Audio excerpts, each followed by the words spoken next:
안녕하세요. 열전달 강의를 시작하겠습니다. 오늘은 제4장 2차원 정상상태의 열전도 문제를 공부하도록 하겠습니다. 자, 3장의 이야기가 끝나고 이제 1차원 정상상태 열전도 이야기를 했었잖아요. 이제 드디어 2차원에 대한 이야기를 좀 하게 되었습니다. 자, 집중하셔서 들어주시면 감사하겠습니다. 우리가 오늘의 수업 목표를 잠깐 얘기하기 전에 지금까지 우리가 뭘 공부했는지 잠깐 얘기하고 넘어가도록 하겠습니다. 3장에 대한 학습 내용을 잠깐만 리뷰를 해드리면 다음과 같습니다. 먼저 평면벽 내부에서 1차원 정상 상태의 열전도 문제를 공부했죠. 먼저 에너지 발생이 없는 경우에 대해서 얘기했고, 그리고 나서 나중에는 에너지 발생이 있는 경우를 얘기했습니다.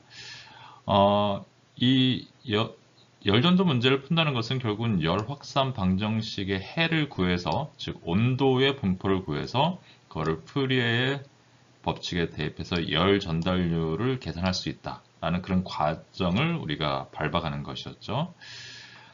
이런 평면벽에 대해서는 사실은 단일 층으로 이렇게 구성되어 있는 평면벽 이외에 여러 층이 복합적으로 이렇게 겹쳐져 있는 그런 벽이 있었어요. 그런 경우에는 우리가 열저항 개념을 적용해서 등가 열 회로를 구성했죠. 그렇게 해서 우리가 마치 전기 회로 문제를 풀듯이 문제를 풀 수 있었다라는 얘기를 했었습니다. 평면 벽뿐만 아니라 우리가 이제 반지름 방향의 1차원 정상 상태 열전도 문제도 함께 고민했죠. 그래서 3장을 우리가 공부할 때 제가 좌표계에 대한 얘기도 좀 여러분들께 해줬습니다. 그래서 원통 좌표계나 아니면 구 좌표계에 대해서 얘기를 했었죠.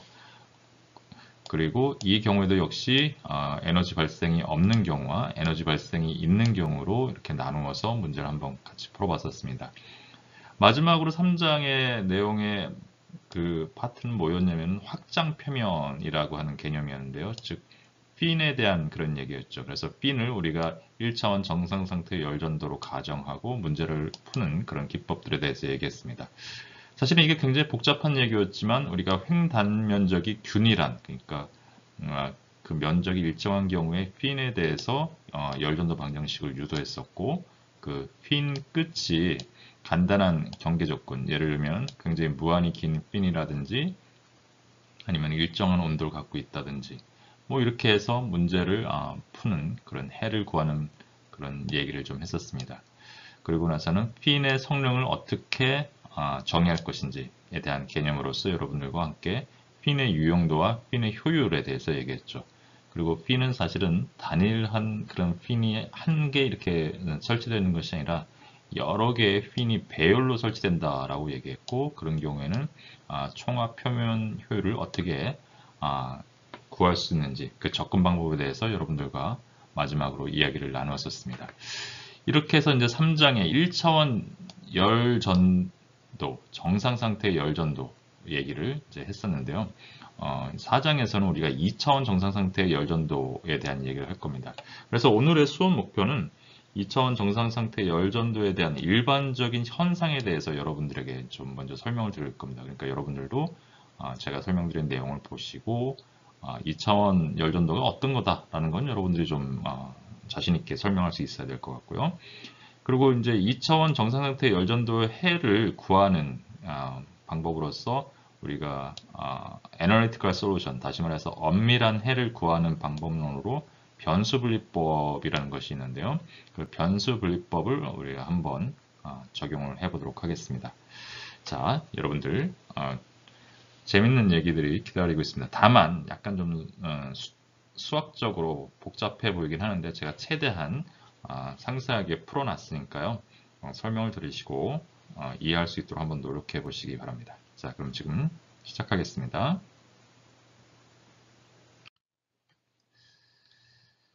먼저 4.1의 일반적인 그 고려사항에 대해서 잠깐 이야기를 해보려고 해요. 2차원 열전도에 대해서 우리가 뭘 생각해야 되는지를 좀 이야기를 해보도록 하겠습니다.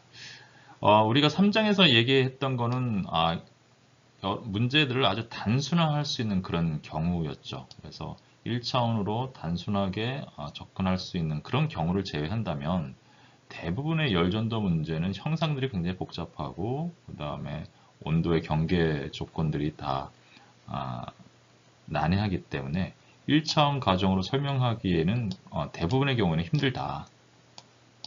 힘들기 때문에 다차원적인 해석이 필요하다. 다시 말해서 2차원 또는 3차원 해석이 필요하다라는 거죠.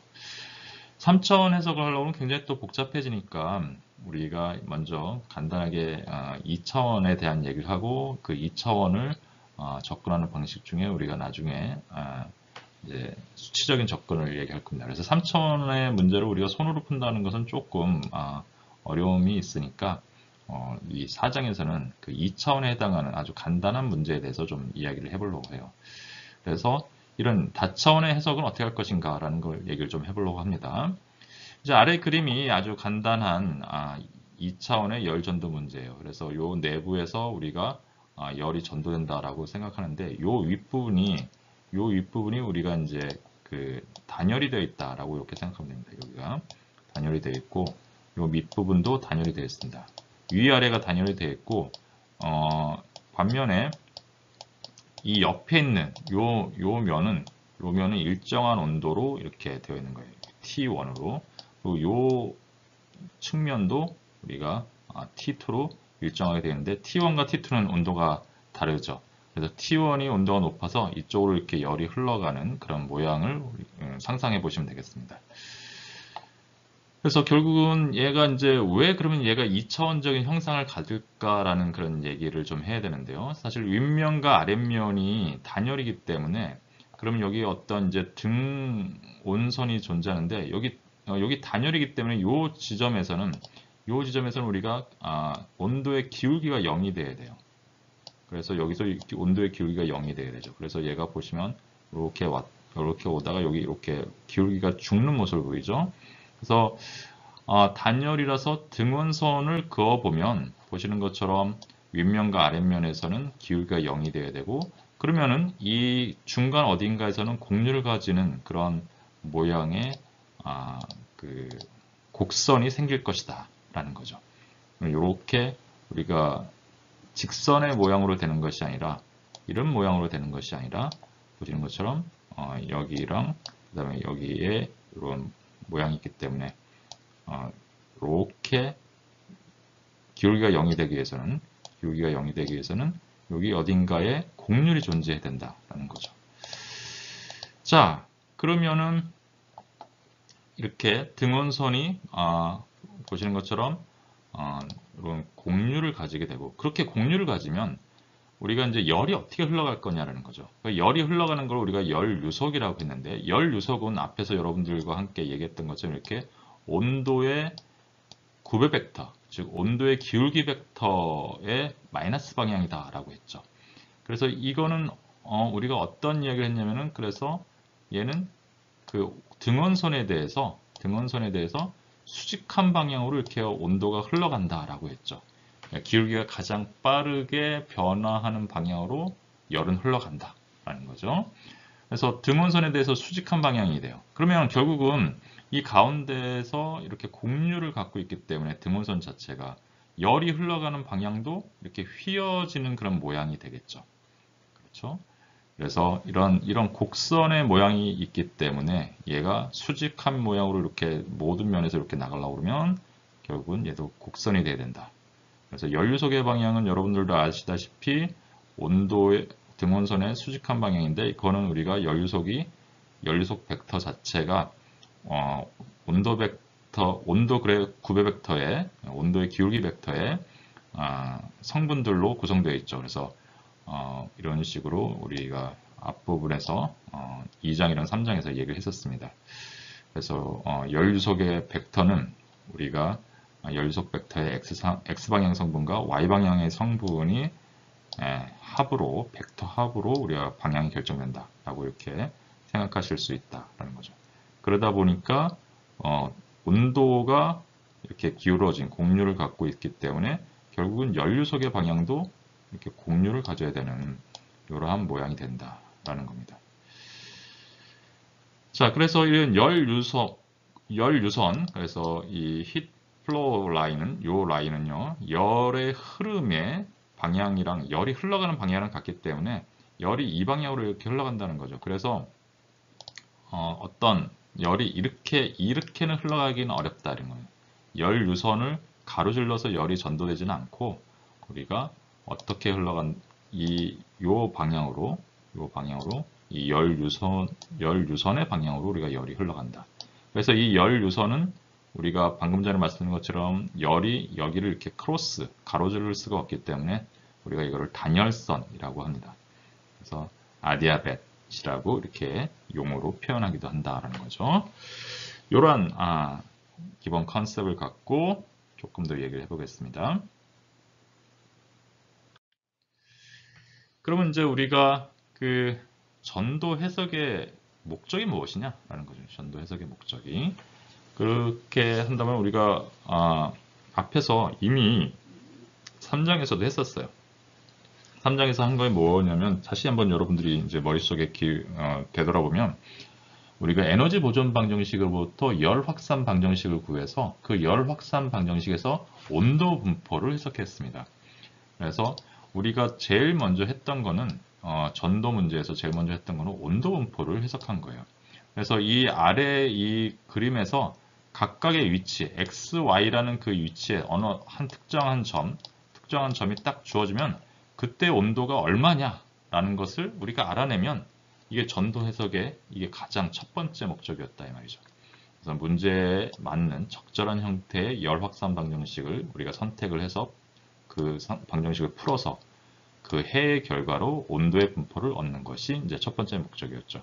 아래 그림 같은 경우는 이제 우리가 2차원이라고 생각을 하고 그 다음에 열 발생이 없다라고 이제 먼저 생각을 하겠습니다. 여기 열 발생까지 있으면 굉장히 어려워지기 때문에 열 발생이 없고 그 다음에 열 전도율이 열 전도도죠. K가 일정하다라고 이렇게 생각합시다. 요거 일정하다. 일정하다. 그 다음에 열 발생률이 없어서 얘는 이제 0으로 되는 거죠. 그리고 2차원 문제다. 그래서 이제 G 방향으로는 우리가 X, Y 방향으로는 고려해 주지만 G 방향으로는 변화가 없다. 0이 된다 이거죠. 그리고 정상 상태. 그래서 시간에 대한 온도의 변화는 없는 이런 상태가 되면 이 어떤 방정식이 되냐면 요기 세 개는 사라지고 요 K가 바깥으로 나가니까 K는 그냥 상수.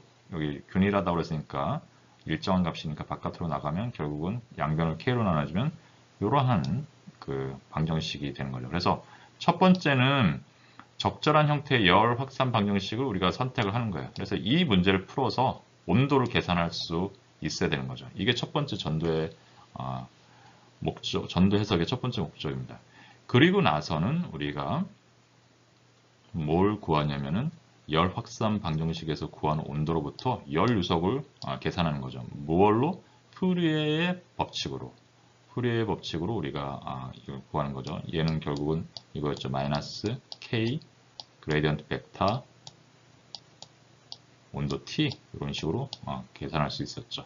그러니까 푸리에의 방정식으로 우리가 열 유속까지 계산하면 전도를 해석하는 목적을 완성하는 것이다.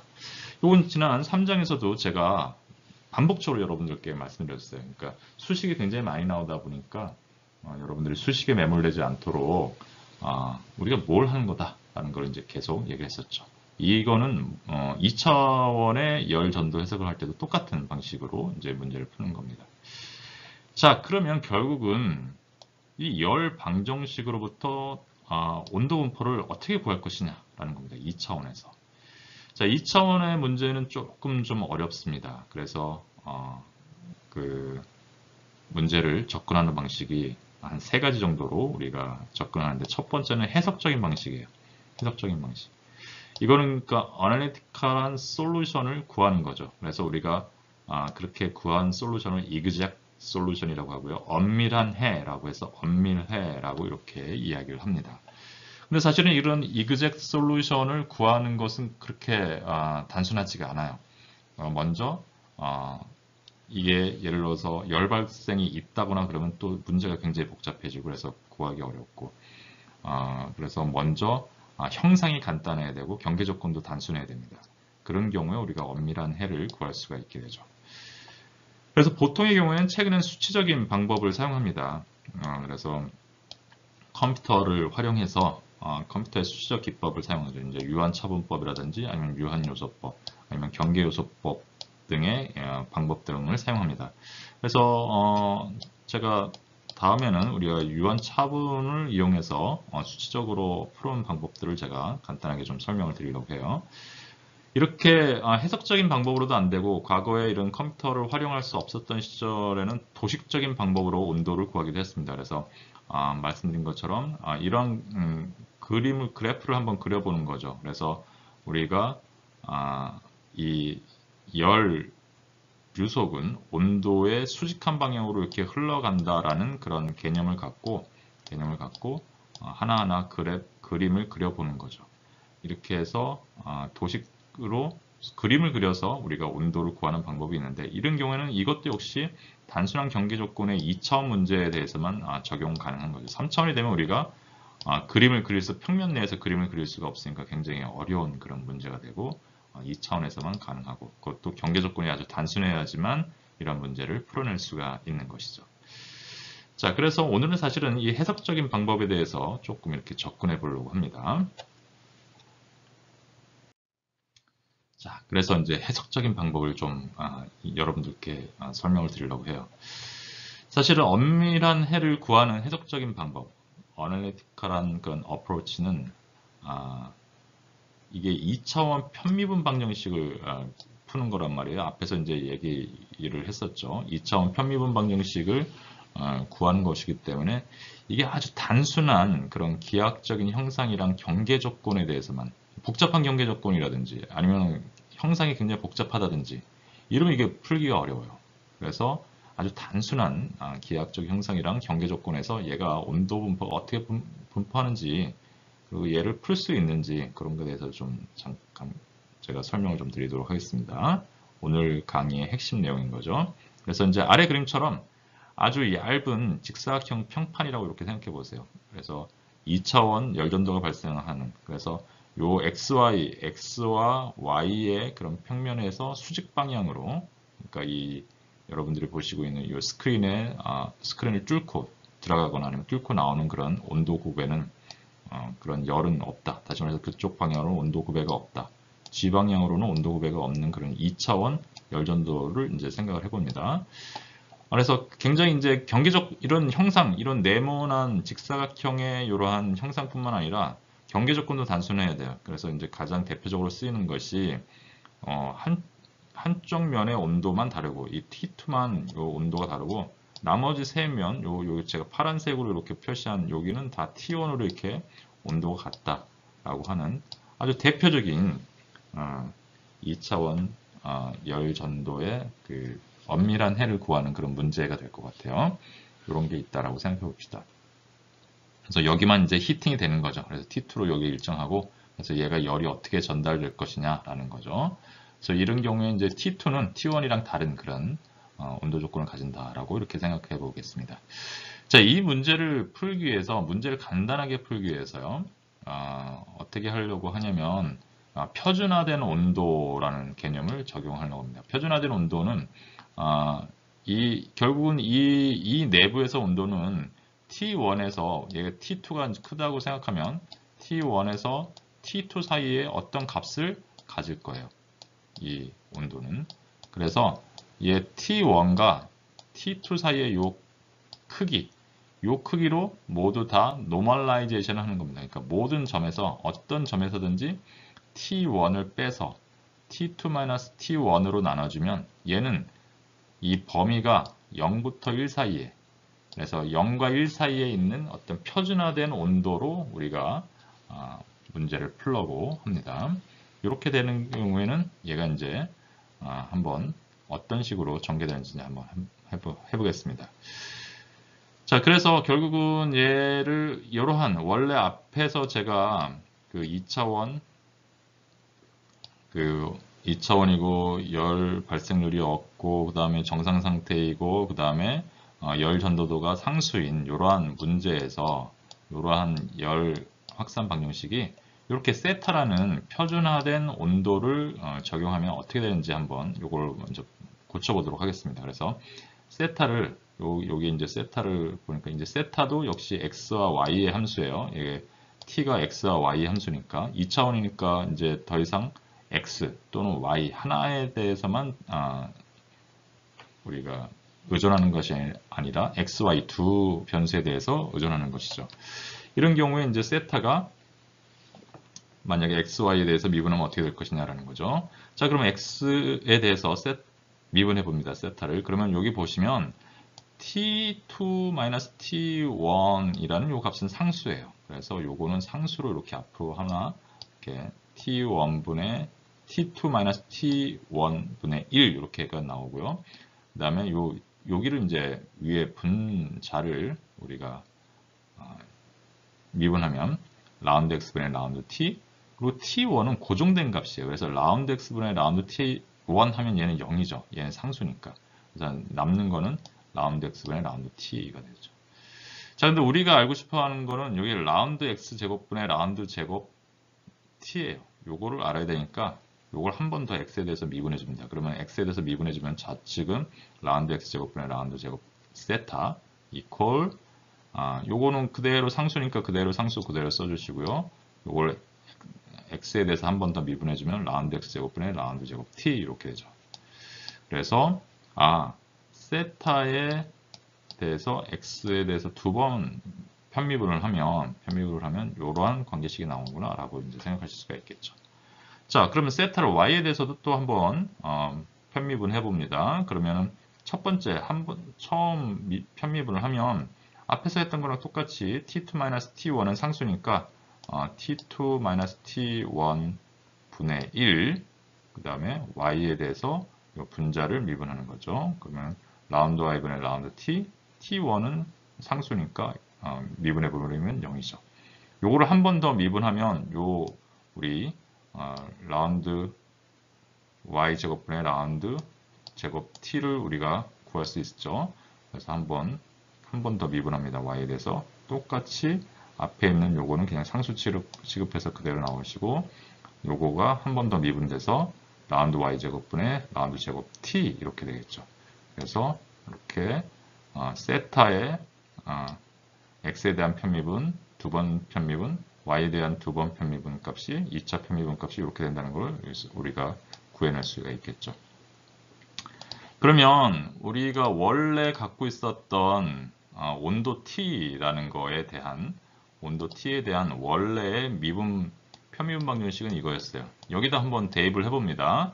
우리가 원래 갖고 있었던 거는 라운드 x 제곱분의 라운드 제곱 t 더하기 라운드 y 제곱분의 라운드 제곱 t 이퀄 0이었는데 여기서 보시면 라운드 x 제곱분의 라운드 제곱 t는 뭐냐면 여기서 보시는 것처럼 요거잖아요. 요거. 그러니까 양변에다가 t2-t1을 곱해주면 t2-t1의 라운드 x 제곱분의 라운드 제곱 세타라고 이렇게 표현이 되겠죠. 요 첫 번째 거는 이렇게 되고요. 그 다음에 여기서 보시는 것처럼 라운드 y 제곱분의 라운드 제곱 t는 여기서 보시는 것처럼 요거니까요. 그 결국은 양변에다 t2-t1을 다시 곱해주면 t2-t1의 라운드 y 제곱분의 라운드 제곱 세타 이렇게 된 거죠. 이퀄 0인 거예요. 여기 이퀄 0이죠. 근데 아까 뭐라고 그랬냐면은 t2는 t1이랑 다르다고 그랬어요. 그러니까 t2-t1은 얘는 0이 아니죠. 얘는 0이 아닙니다. 왜냐면 앞에서 뭐라고 그랬어요? t2는 t1이랑 같지 않다라고 이렇게 얘기했습니다.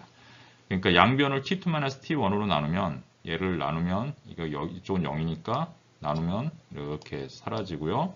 결국 라운드 x 제곱분의 라운드 제곱 세타 더하기 라운드 y 제곱분의 라운드 제곱 세타 이퀄 0 이런 값이 되는 것이죠. 자, 그래서 원래 그 편미분 방정식을 이렇게 세타에 대한 표준화된 온도에 대한 편미분 방정식으로 이렇게 바꿔놨다라고 생각하시면 되겠습니다.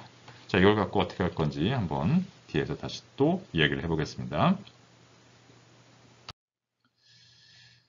자, 그러면 우리가 이러한 앞에서 보셨던 것처럼 이러한 편미분 방정식을 구해놨는데요.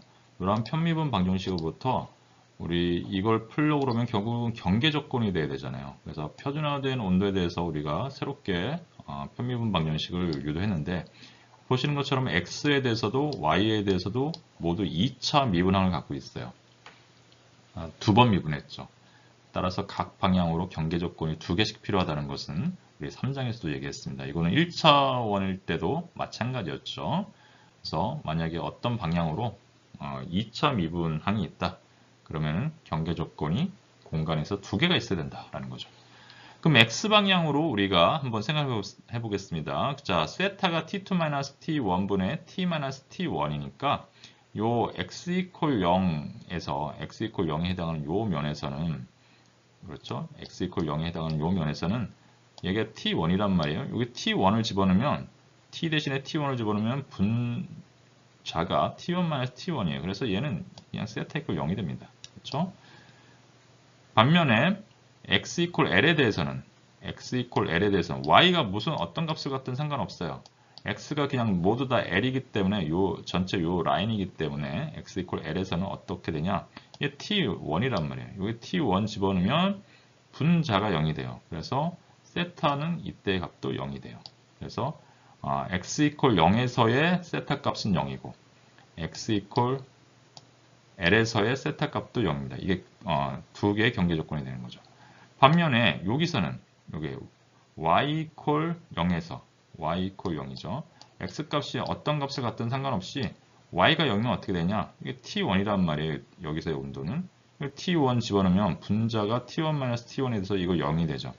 그래서 y 0에서는 세타 값이 0이구나 라고 이제 알 수가 있는 거죠.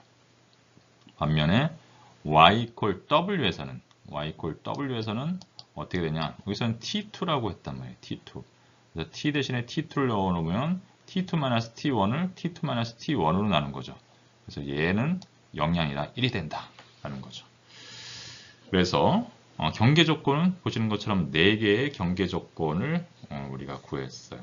자, 그러면 편미분 방정식이 있고 경계 조건이 각각 2차 미분항이 있으니까 2개의 방향으로 경계 조건은 각각 하나, 둘, 셋, 4개 이렇게 해서 이제 4개를 다 우리가 갖고 있다. 그럼 이제 문제를 풀어야 되는 거죠.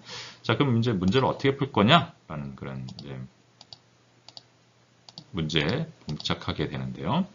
자, 이런 편미분 방정식을 풀 때 우리가 제일 먼저 접근하는 방식은 변수 분리법입니다. 변수 분리법, separation of variable이라고 하는데, 이게 지금 세타 xy가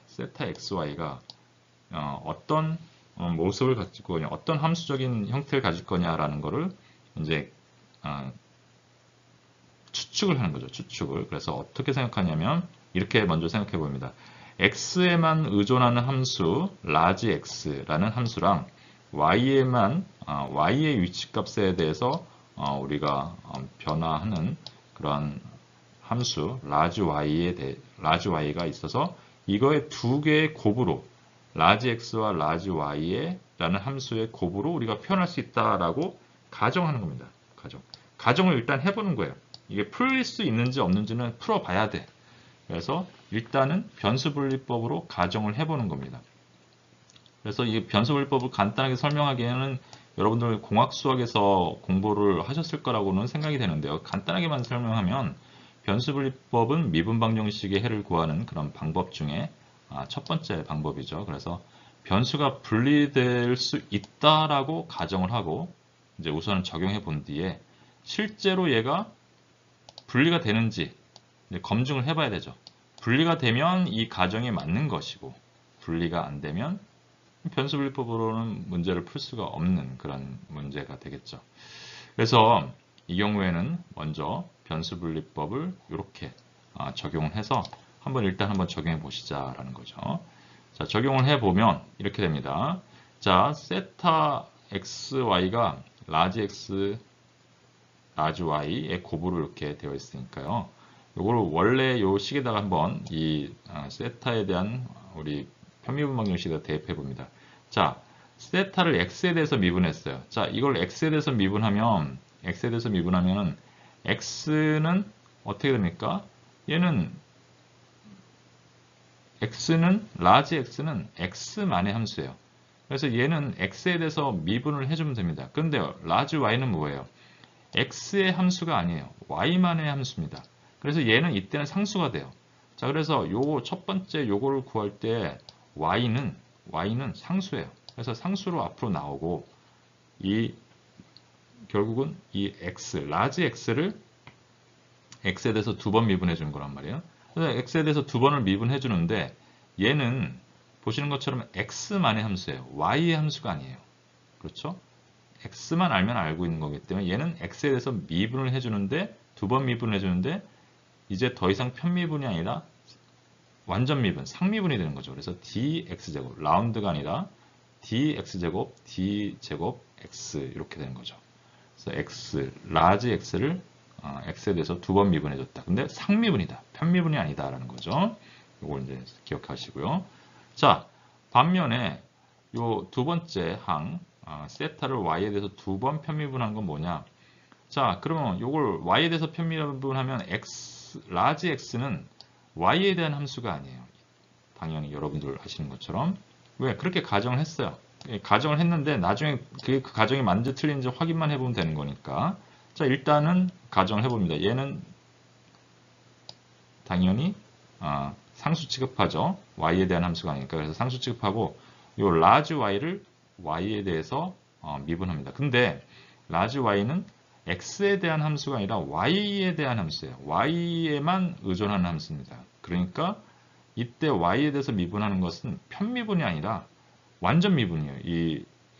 여기 대문자인데 여기 소문자로 씌워져 있습니다. 이 자료는 제가 다시 대문자로 바꾸겠습니다. large y를 이렇게 large y로 표현을 하는 거죠. 그렇죠? large y로 표현을 하면 얘는 상미분이 되는 겁니다. 그래서 보시는 것처럼 요 세타에 대한 x에 대해서 2차 편미분, y에 대한 2차 편미분이 보시는 것처럼 x에 대한 2차 상미분, y에 대한 2차 상미분으로 되고 앞에 요거는 이렇게 상수 취급했다라는 거죠. 자, 그러면 양변을 x와 y로 나누겠습니다. large x, large y로 나누면 여기 보면 이퀄 이렇게 0으로 이렇게 되어 있으니까요. 이렇게 0으로 나누면 large x, large y로 나누면 여기는 그냥 0이고요. 분자가 0이니까. 여기서 보시면 얘는 large y는 여기다가 이렇게 해서 large x, large y 이렇게 하는 거니까요. y는 지워지겠죠. 그럼 x만 남아요. 그래서 x의 함수인 large x분의 1, 그 다음에 x에 대한 2차 상미분, x 이렇게 표현되겠죠. 여기서는 x, y로 이렇게 나눠주면 여기에 x가 이렇게 지워지면서 y만 남겠죠. 그래서 large y분의 1, large y를 y에 대해서 2차 상미분, equal 0 이렇게 되는 거죠. 그래서 보시는 것처럼 이렇게 문제가 정리가 됩니다. 그러면 얘가 이쪽에 있는 거를 이렇게 보내면 마이너스 large x분의 1 dx제곱분의 d제곱 large x는 y large y분의 1 dy제곱분의 d제곱 large y 이렇게 되죠. 여기 지금 여기 y 여기 large y 여기 large y는 오타가 나서 제가 자료에서 대문자로 바꿔놓겠습니다. 자, 그래서 이러한 식으로 변형을 했다. 우리가 원래 갖고 있었던 이러한 식에서 이 식에서 변형을 하니까 이러한 식으로 변형이 되더라 라는 거죠. 이렇게 large x, large y로 우리가 변수 분리를 했을 때 가정을 했다라는 거죠. 자, 그럼 이 결과를 우리가 해석을 해봅니다. 이 결과라는 것이 결국 우리가 어떻게 받아들여야 되느냐 한번 보십시다. 자, 그래서 앞 페이지에서 유도한 우리 요 식에서 보시는 것처럼 이제 대문자 large y죠. 요 식에서 보시면 자변은 이 large x는 x만의 함수잖아요. 변수 x만, 독립변수 x만의 함수고 얘도 x만의 함수예요. 그래서 좌변은 다 x만의 함수입니다. 우변은 large y가 y의 함수, y만의 함수고 여기도 얘도 y만의 함수니까 결국 우변은 y만의 함수예요. 다시 말해서 우리가 세타 이퀄 라지 x 곱하기 라지 y로 이렇게 표현을 한 거, 이렇게 변수 분리를 한 것이 요 x는 요 small x, 그 다음에 y는 small y만의 함수라고 이렇게 변수 분리한 것이 이렇게 정리를 해놓고 보니까 양쪽으로 이렇게 서로 한쪽으로 다 몰아버릴 수 있더라. 즉 변수 분리법의 가정이 타당하더라라는 거죠. 그러니까 이게 검증을 해보기 전에는 변수 분리법이 실제로 먹힐지 이 주어진 편미분 방정식에서 2차 편미분 방정식에서 이게 될지 안 될지는 해봐야 된다고 했죠. 근데 해보니까 이게 타당하다라는 거죠. 따라서 이 방법을 우리가 밀고 나가겠다라는 겁니다. 자, 그래서 어떤 x나 어떤 y, 어떤 지점에 우리가 임의 지점에 딱 이렇게 결정을 해가지고 보면 이러한 관계식이 모두 다 성립한다는 거예요. x에 대한 값을 좌측에다 넣고 y에 대한 값을 우측에다 넣고 이렇게 해보면 보시는 것처럼 얘가 그냥 성립이 되더라. 그러면 모든 위치에서 이것이 이렇게 성립이 돼야 된다고 하면 이 양쪽 값이 x만 집어넣은 요 값과 왼쪽 값과 y에 대한 정보만 넣어가지고 이렇게 넣은 이 우측의 이 값이 만약에 동일하다면, 언제나 모든 점에서 동일하다면 이건 결국은 동일한 산수값을 갖지 않는다면 이건 성립하기가 힘들다라는 거죠. 그래서 얘는 결국은 이 값이나 이 값은 서로 그냥 같은데 그냥 상수로 같은 것이다 라는 거죠. 그래서 이걸 우리가 분리상수라는 그런 기법으로 집어넣습니다. 그래서 람다 제곱으로 이렇게 집어넣어요. 왜 람다 제곱으로 했는지 조금 이따가 제가 설명을 드릴 겁니다. 뒤에서 이제 편의를 위해서 람다 제곱 항을 넣은 거죠. 람다 제곱을 적용하겠다.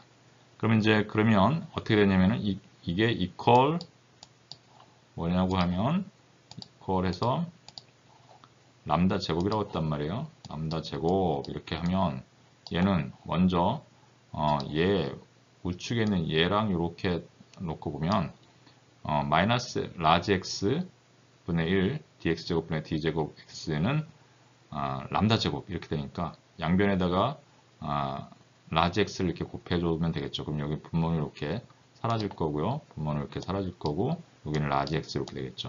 그럼 얘가 이쪽에 있는 여기 마이너스가 있으니까 여기로 이렇게 넘어오면 dx 제곱분의 d 제곱 라지 x 더하기 람다 제곱 라지 x는 0 이렇게 되는 거죠. 이런 식이 하나 나옵니다. 자, 그리고 여기 람다 제곱을 이번에는 얘로 이렇게 한번 묶어서 얘로 이렇게 묶어가지고 여기다 대입해 보면 여기 보시는 것처럼 라지 y 분의 1 dx 제곱 분의 d 제곱 y는 람다 제곱 이렇게 되잖아요. 그럼 여기서도 마찬가지로 어떻게 하냐면 라지 y를 양변에다 이렇게 곱해주면 이렇게 되죠. 그러면 얘가 이쪽에 있는 오른쪽에 있는 녀석을 이쪽 왼편으로 이항을 하면 dy 제곱분의 d 제곱 라지 y 빼기 람다 제곱 y 이퀄 0 이런 미분 방정식을 하나 보낼 수가 있는 거죠. 이렇게 되면 결국은 뭐냐면은 우리가 세타에 대한 하나의 편미분 방정식이 변수 분리법을 적용한 순간 우리가 두 개의 상미분 방정식, 두 개는 뭐냐? 요거 하나, 요거 둘. 두 개의 x와 각각 라지 x와 라지 y에 대한 상미분 방정식으로 이렇게 변환이 된다라는 거죠. 그래서 여기서 이제 우리가 람다 제곱이 그러면 어떤 거냐라는 거를 이제 우리가 좀 알아야 되는데요. 이게 람다 제곱은 양수값을 가져야 됩니다. 왜 그러냐면은 만약에 우리가 람다 제곱 이퀄 0이면은 이게 모든 값이 다 세타 값이 다 0이어야 돼요. 모든 지점에서. 이거는 이제 우리가 원하지 않는 거죠. 그 다음에 람다 제곱이 만약에 0보다 작으면 즉 허수 조건이라면 역시 이 경우에도 경계 조건을 만족시킬 수 없어요. 경계 조건을 만족시킬 수 없다고 하는 것은 결국은 그건 해가 아니다라는 거죠. 요거 람다 제곱이 0보다 작다라는 그 조건에서는 해가 존재하지 않는다는 거죠. 그래서 요거는 여러분들 한번 제가 이걸 다 설명을 하면은 이게 굉장히 길어지니까 그냥 람다 제곱은 양수다라고 이렇게 가정을 하고 여기서는 그냥 넘어가겠습니다. 그러면 이제 결국은 이 첫 번째 요 상미분 방정식이랑 그 다음에 요 두 번째 상미분 방정식이 문제를 풀어야 되는데요. 여기 보시는 것처럼 x에 대한 이 상미분 방정식에서는 이러한 식을 만족시키는 걸 우리가 삼각함수입니다. 그 다음에 이 y에 대한 라지 y에 대한 이러한 미분 방정식을 만족시키는 것은 지수함수죠. 그거 이제 뒤에서 한번 제가 간단하게 설명을 한번 드리고 다음 단계로 넘어가겠습니다. 그러면 이제 x에 대한 상미분 방정식을 앞에서 이제 잠깐 봤는데 이렇게 생긴 녀석이에요. 그래서 어떤 라지 x가 요 x 스몰 x의 그 x라는 이런 위치 함수의 위치 변수의 함수인데 이걸 두 번 미분하니까 두 번 미분해가지고 그 자기 자신이랑 이렇게 어떻게 더해 보니까 이퀄 0이다. 이런 거를 만족시키는 거는 사인이랑 코사인이에요. 근데 여기 람다 제곱이 있기 때문에 여기 앞에 람다 x로 이렇게 집어넣는 거죠. 그러면 얘를 두 번 미분하면 어떻게 되냐면은 얘가 지금 C1이라고 하는 이런 어떤 상수가 곱해져 있는 녀석이라고 치면 여기에 코사인 람다 x를 우리가 첫 번째 x에 대해서 미분하면 코사인 람다 x가 사인 람다 x가 돼요. 그리고 요 안이 x가 아니고 람다 x이기 때문에 한 번 더 미분을 해줘야겠죠. 그래서 람다가 나와요. 람다. 그런데 코사인을 미분하면 마이너스 사인이죠. 마이너스 사인 람다 x인데 그리고 람다가 하나 나와서 마이너스 람다 사인 람다 x. C1은 그대로 있고요. 이렇게 있겠죠. 자, 요걸 x에 대해서 한 번 더 미분해주면 dx제곱분의 d제곱 라지 x1이 되는데요. 요거는 보시면 사인 요 람다랑 c1은 상수란 말이에요. 그러니까 그대로 놔두는데 사인 람다 x는 코사인 람다 x가 됩니다. 코사인 람다 x가 되고 그 안에 람다 x가 있기 때문에 한 번 x에 대해서 한 번 더 미분해서 곱해줘야겠죠. 요걸 람다 x를 미분해주면 람다가 되죠. 그래서 요것은 그냥 사인을 미분하면 그대로 코사인이 되기 때문에 마이너스는 그대로 마이너스가 되겠고요. 그 다음에 람다가 아니라 여기서 람다가 하나 더 나와서 곱해지기 때문에 람다 제곱 C1 코사인 람다 X 이렇게 되죠. 근데 여기서 보시면 우리가 X1을 뭐라고 그랬어요? C1 코사인 람다 X라고 했죠. 요거. 그렇죠? 그래서 얘가 그냥 X1이에요. 그래서 마이너스 람다 제곱 X1이에요. 즉, 요거 이렇게 놓으면은 요 두 번 미분한 것이 마이너스 람다 제곱 x1이에요. 그래서 뒤에 있는 플러스 람다 제곱 x1 이렇게 하면 0이 되겠죠. 그래서 그냥 자연스럽게 우리가 성립이 된다. 만약에 얘를 C2 사인 람다 x로 바꿔주면 사인을 미분해주면 코사인이 되고 람다가 이렇게 바깥으로 하나 나오고요. 코사인을 다시 미분해주면 한 번 더 미분해주면 사인이 되고 이 경우에는 마이너스가 나와요. 그렇죠? 마이너스가 나오고 그 다음에 이 람다가 하나 더 나오면서 곱해져가지고 람다 제곱이 돼요. 그럼 여기서 보시는 것처럼 C2 사인 람다 x가 뭐라고 했어요? x2라고 했죠. 여기 x2니까 여기 마이너스 람다 제곱 x2가 돼서 똑같은 모양이 되죠. 그래서 미분해주면 얘가 마이너스 람다 제곱의 x2가 되고 더하기 람다 제곱 x2 그러니까 0이 되죠. x1과 x2는 이 식을 만족시키는 첫 번째 x에 대한 상미분 방정식을 만족시키는 그러한 해가 되겠다. 그럼 결국은 두 개 해가 있으면 우리가 어떻게 했어요? 일반에는 그거를 선형적으로 더해주는 거죠. 그래서 c1 코사인 람다 x 더하기 c2 사인 람다 x 이렇게 바꿔주시면 근을 써주시면 되겠다 하는 거죠. 그 다음에 y에 대한 상미분 방정식은 요 방정식이었어요. 그래서 마이너스 이렇게 람다 제곱 y 이렇게 됐단 말이에요. 그래서 요런 식을 우리가 만족시키는 거는 대표적인 게 두 번 미분해가지고 자기 자신의 어떤 마이너스 값에 해당하는 것을 우리가 만족시키는 것은 지수함수죠. 그래서 2의 마이너스 람다 y 이렇게 표현하고 앞에 개수 C3를 이렇게 하겠습니다. 그러면은 첫 번째 미분하면 2의 람다 x는 2의 마이너스 람다 y승은 그냥 2의 마이너스 람다 y승이 되면서 근데 이 마이너스 람다 y를 한 번 더 미분해서 앞에 써줘야겠죠. 그래서 마이너스 람다가 앞에 곱해지겠죠. 얘를 한 번 더 미분해주면 얘가 자기 자신이 되겠고요. 보시는 것처럼 이렇게 자기 자신이 되겠고 그 다음에 마이너스 람다가 한 번 더 나오겠죠. 그럼 여기 마이너스 람다 앞에 마이너스 람다에서 람다 제곱이 돼요. 그렇게 되죠. 그러면 보시는 것처럼 C3에 2의 마이너스 람다 y 요 값이 무엇이냐라고 하면 앞에서 얘기했던 yi죠. yi 라지 yi. 그러니까 얘는 람다 제곱 라지 y1이에요. 즉 두 번 미분한 것이 람다 제곱의 라지 y1 빼기 람다 제곱 y1 이렇게 되니까 이퀄 0이 되죠.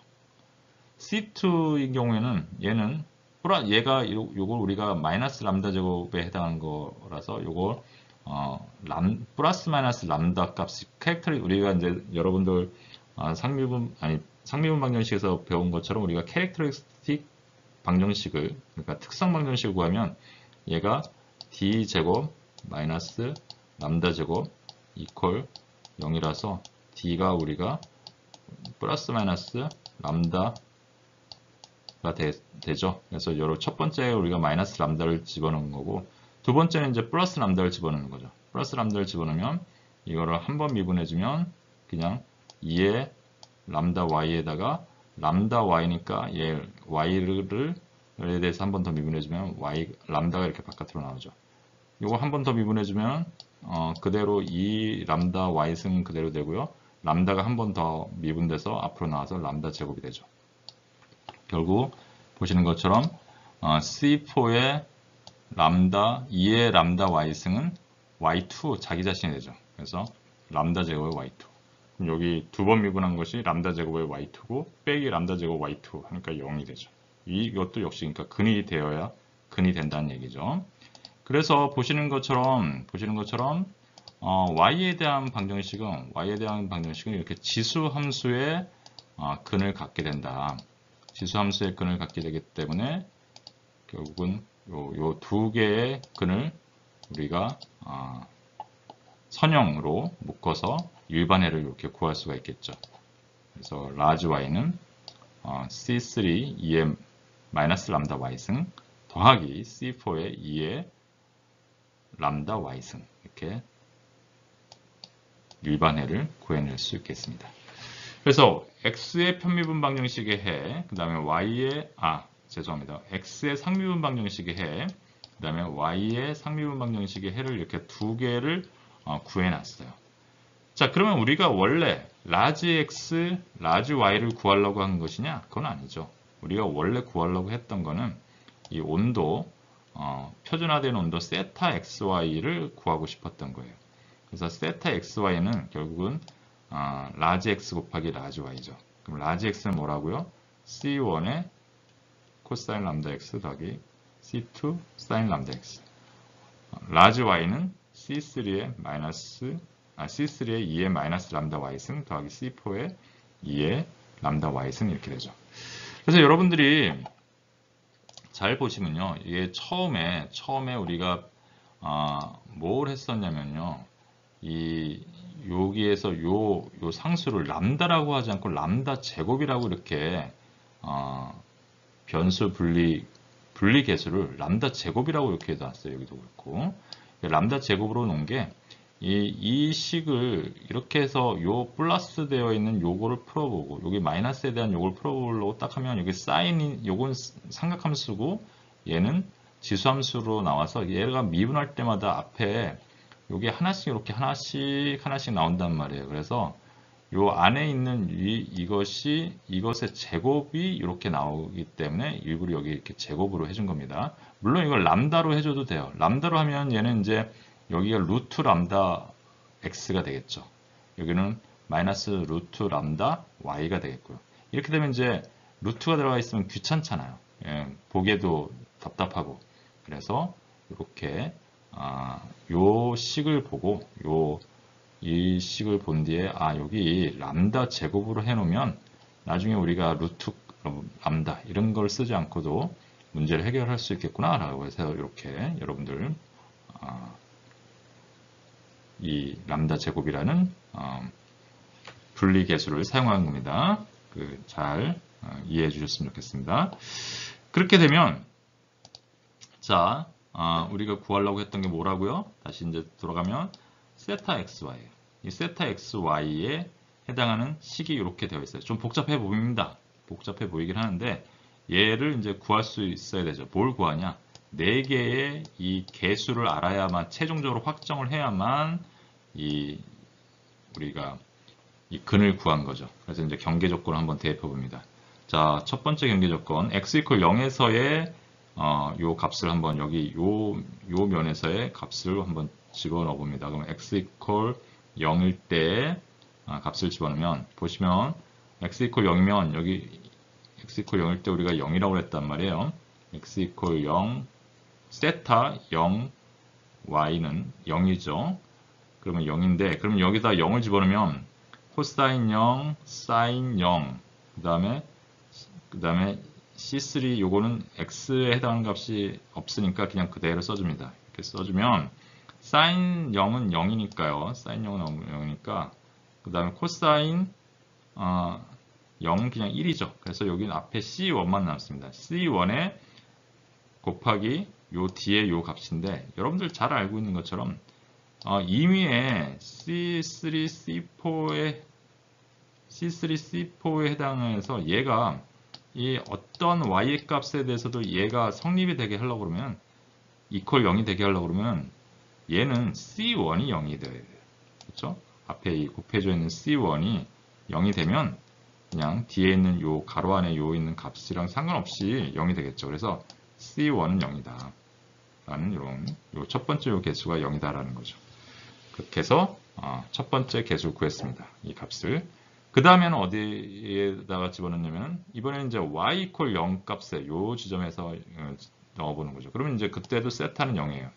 그래서 y가 0일 때 이제 어떻게 되는지. 자, 그럼 집어넣어 봅니다. 여기다 집어넣으면 여기 아까 C1은 사라졌으니까 여기 C2만 남습니다. 그럼 C2에 sin 람다 x. x는 그대로 놔두고 이제 y 값만 집어넣는 거죠. 그러면 여기 보시면 C3에 2에 마이너스 람다 곱하기 0. 그러니까 마이너스 0승이죠. 더하기 C4에 2에 람다 곱하기 0. 그러니까 2의 0승이죠. 그러니까 2의 0승, 2의 0승이니까 얘랑 얘의 값은 뭐냐? 1이에요, 1. 여러분들 아시는 것처럼 어떤 지수의 0승은 지수가 0이 들어가면 그거 1이죠. 그래서 얘는 C2 sin 람다 x 곱하기 C3 더하기 C4예요. 자, 그러면 이제 우리가 이제 생각을 해봅니다. 자, 그러려면 뭐가 돼야 되냐면 이 C2가 0이거나 얘가 0이거나 근데 요거 x가 계속 모든 x에 대해서 하려고 그러면은 얘가 0이 아니라 이게 0이거나 또는 얘 뒤에 있는 얘가 C3 더하기 C4가 0이 돼야 돼요. 자, 그러면 한번 보십시다. 어떤 게 0이 돼야 되는지. C2가 0이 되면 어떻게 되냐? 자, 앞에서 우리가 C1이 이게 0이었어요. 얘가 0이었단 말이에요. 근데 여기서 C2마저 0이 되면 이 안에 있는 거는 여기 있는 거는 다 0이 돼야 돼요. 이 안에 있는 게 다 0이 되면 이 뒤에 어떤 값이 되든 앞에 곱하기 0이면 얘는 세타 xy는 0이에요. 그건 근을 구한 게 아니고 여기에 있는 분명히 여기에 이 값이 이렇게 다른데 이 안이 다 세타가 0이 된다? 그러면 이제 잘못된 근을 구한 거죠. 이거는 맞는 답이 아니죠. 그래서 C2는 절대 0이면 안 됩니다. 이거는 잘못된 근이에요. 세타 이퀄 0이 모든 점에서 0이다 라는 건 우리가 의미 없는 해, 그래서 trivial solution이라고 그러는데요. 수학적으로는 얘는 C2 이퀄 0이 될 수 없다라는 거죠. 그럼 결국은 뒤에 있는 C3 더하기 C4 이퀄 0이 돼야 되죠.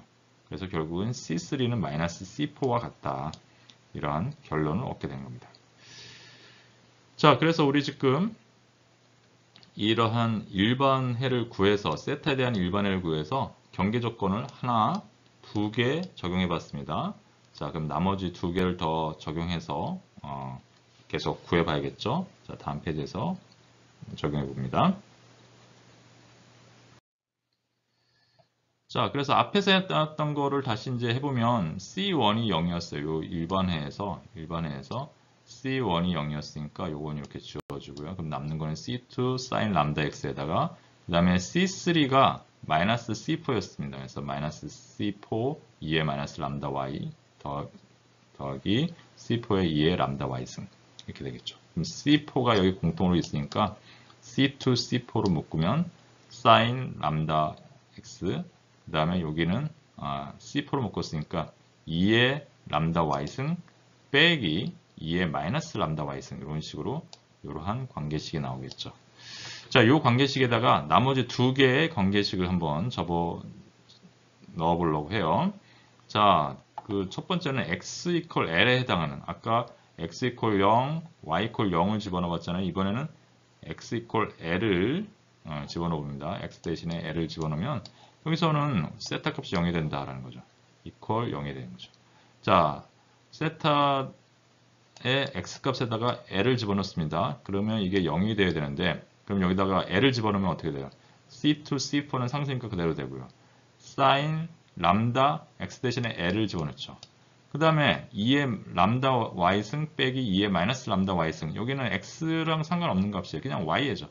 y는 어떤 값이라도 여기서는 y가 어떤 값을 갖든 상관없이 적용돼야 되니까 equal 0이 이렇게 성립돼야 되는 겁니다. 자, 그럼 결국은 어떻게 되냐면 얘가 0이거나 equal 0이거나 이게 0이 되니까요. 얘가 0이거나 얘가 0이 되는데 얘는 사실은 얘는 모든 점에서 0이 될 수가 없어요. y 값에 대해서 0이 안 됩니다. 그래서 얘는 0이 아니에요. 0이 아니고 그러면 이거가 0이거나 이거가 0이어야 되는데 자 C2, C4 이퀄 0이 되면 C2, C4가 0이 되면 얘가 0이 되니까 세타가 0이 돼요. 세타가 모든 점에서 0이 되니까 그거는 의미 없는 애. 앞에서도 얘기했죠. 그런 경우에는 이건 구하나 마나다. 근을 구한 게 아니다라는 거죠. 그래서 이건 트리비얼 솔루션이라고 합니다. 그래서 C2 곱하기 C4는 0이 아닙니다.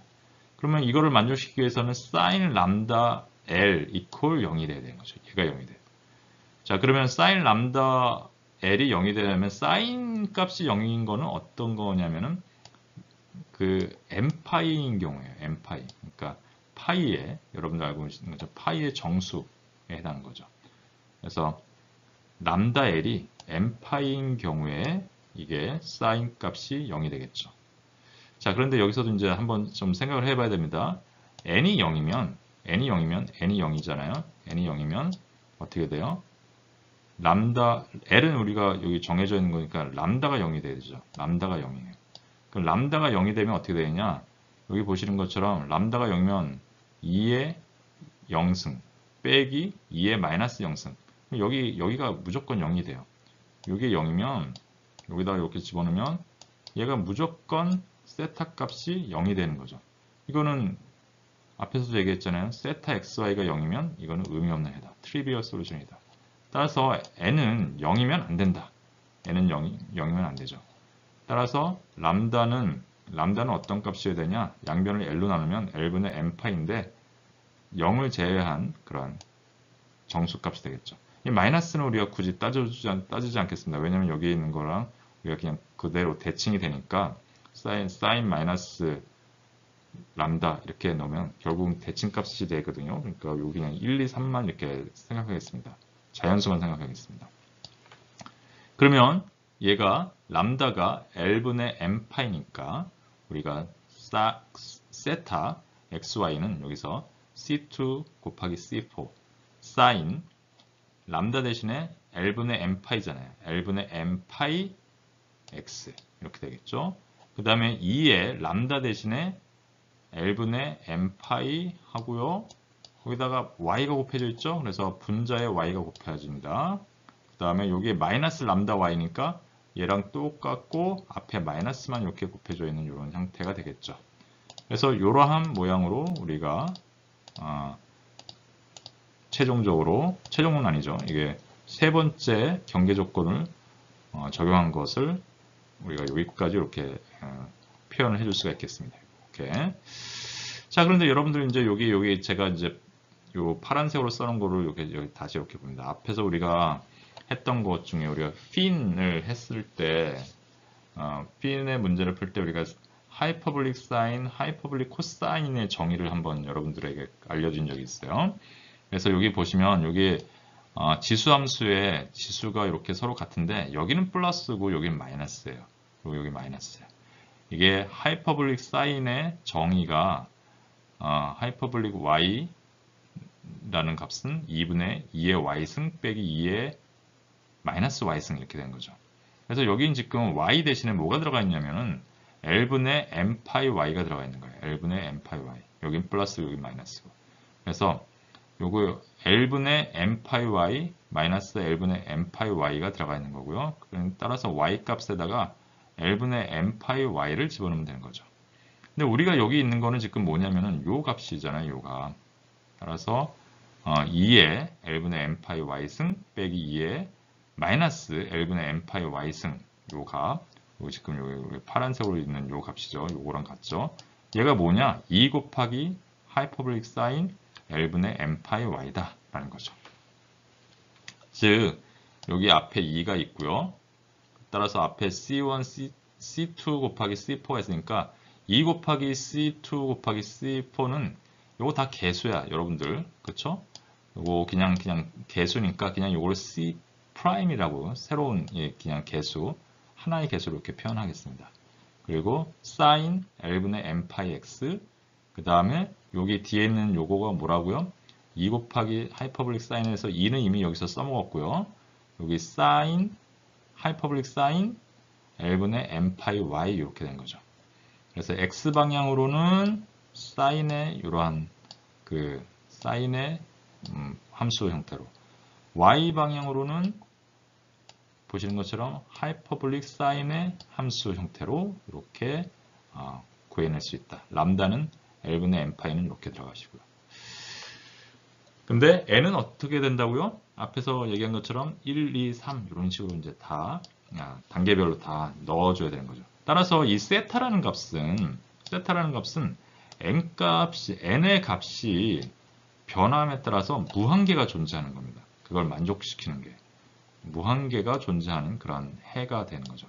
따라서 얘를 그냥 일반 해로 하면은 그것들을 다 선형적으로 더해주는 거죠. 그래서 n이 1일 때 C, 요 앞에 거를 C1, n이 2일 때 C2, n이 3일 때 C3, n이 4일 때 C4 이렇게 하면 그대로 sin L분의 m파이 x, 하이퍼블릭 sin L분의 m파이 y 이렇게 따로 써주고 그 다음에 요 개수 C'을 n이 1일 때는 C1, n이 2일 때는 C2, n이 3일 때는 C3 이렇게 한 다음에 n이 1부터 무한대로 갈 때까지 이렇게 다 더해주는 이런 형태로 우리가 표현해 줄 수가 있겠죠. 이게 일반해의 형태가 되겠습니다. 자, 이렇게 보시면 이게 뭐냐면요. 세 번째 경계 조건을 여기 집어넣었을 때 우리가 온 게 이거예요. 결국은 그러면 이제 아직 하나가 남았습니다. 하나가 남아서 요 cn이라는 값을 구해내야 돼요. 그래서 그 하나 사용하지 않은 게 뭐가 있었냐면 여러분들 요걸 아직 사용하지 않았습니다. 요 빨간 거. 다시 말해서 y가 w일 때 요 세타의 값은 얼마다? 1이다 라는 걸 이제 적용을 해야 되는 겁니다. 그래서 세타 표준화된 온도가 y 값이 w일 때 언제나 1을 갖는다. 따라서 세타 xw는 1이다. 여기서 y 대신에 뭘 집어넣으신다고요? w. 그래서 시그마 n은 1부터 무한대까지 cn sin L분의 m파이 x. x는 그대로 놔둬야 되죠. x는 지금 여기서는 여러 모든 x에 대해서 다 성립해야 되니까 x를 집어넣으시고, 그리고 나서는 여기서 y 대신에 w를 집어넣은 이런 상태가 된 거죠. 그렇죠? 자, 이렇게 됐습니다. 그래서 요거를 다 더한 것이 시그마 n1부터 무한대까지 cn sin L분의 m파이 x 하이퍼블릭 sin L분의 m파이 w 해가지고 보시면 그걸 다 합한 것이 뭐다? 1이다 이 말. 1입니다. 1. 이게 경계 조건이죠. 1이었던 거예요. 그래서 지금 제가 이렇게 초록색 점선을 이렇게 표시해 놓은 요 시기 우리가 이제 이 관계식에서 이 cn 값을 구하면 최종적인 일반해가 되는 거죠. 여기서 이제 그럼 이 cn을 우리가 어떻게 구할 것이냐라는 겁니다. 그러면 이 cn 말고는 나머지는 다 알고 있는 값이냐라는 거죠. 여기 보시는 것처럼 요거는 이제 알고 있고요. 그 다음에 요 x는 여기서 요 모든 요 지점에서 y는 w에서 다 정의가 돼야 되니까 결국은 얘를 알아야 되는데 얘를 이제 어떻게 구할 거냐는 거죠. 얘를 구하면 최종회가 되는데 이제 네 번째 경계 조건까지 다 넣었는데 이 cn이 나왔어. 이거 아직 못 찾았다. 그럼 얘를 어떤 모양으로 찾을 거냐는 거죠. 그래서 요거를 설명하기 위해서는 또 굉장히 또 오랜 시간을 좀 설명해야 됩니다. 그래서 요거는 제가 다음 시간에 설명을 드리겠습니다. 그래서 다음 시간에 우리가 이 cn을 구하면 개수 cn을 구하면 결국은 우리가 표준화된 온도 세타에 대한 값을 우리가 이 관계식을 찾을 수 있겠다는 거죠. 자, 요거 어떻게 하는 건지 다음 시간에 함께 공부를 해보도록 하겠습니다. 자, 그래서 지금 여러분들이랑 뭘 공부를 했냐면요. 이런 거 공부를 했습니다. 자, 우리가 1차원 열전도 문제로 접근할 수 있는 건 굉장히 특별한 스페셜한 케이스다. 그래서 그렇게 가정할 수 있는 경우만 하고 대부분의 경우에는 다차원적인 2차원, 3차원 문제로 문제를 풀어야 되는데 3차원 문제는 굉장히 어렵기 때문에 2차원 문제를 여러분들과 함께 공부를 했던 거죠.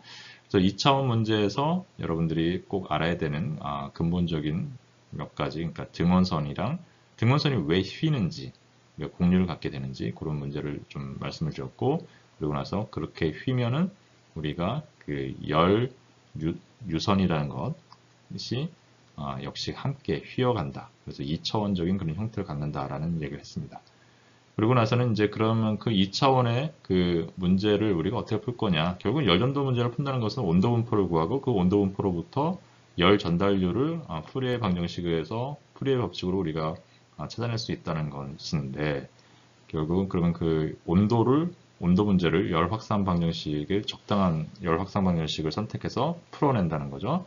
그래서 그거를 푸는 방법을 변수 분리법을 통해서 여러분들과 함께 공부를 해봤습니다. 그래서 표준화된 아주 간단한 그 형상, 기하적인 형상에다가 간단한 경계 조건을 아주 심플한 경계 조건을 집어넣고 우리가 변수 분리법을 적용해 봤죠. 그래서 변수 분리법은 우리가 앞에서 말씀드린 것처럼 가정을 하고 하는 거기 때문에 중간에 그게 변수가 실제로 분리가 되는지 검증을 해봐야 된다라고 말씀드렸는데 우리가 생각했던 그 예제 문제에서는 변수 분리가 가능했다라는 거였죠. 그렇게 해서 우리가 문제를 푸는데 그 표준화된 온도에 대해서 그 4개의 경계 조건을 집어넣고 푸른 결과 아직 하나의 그 cn이라는 그런 개수를 아직 구하지 못했다. 근데 이게 무한계에 있다. 그럼 얘를 어떻게 구할 것인가 라는 거죠. 이미 경계 조건은 다 적용을 했는데 그래서 그 이야기를 다음 시간에 이어서 조금 여러분들께 설명을 해드리도록 하겠습니다. 자, 장시간 고생 많으셨고요. 모르는 부분이 있으면 다시 되돌아가서 공부해 보시기 바랍니다. 자, 수고하셨습니다.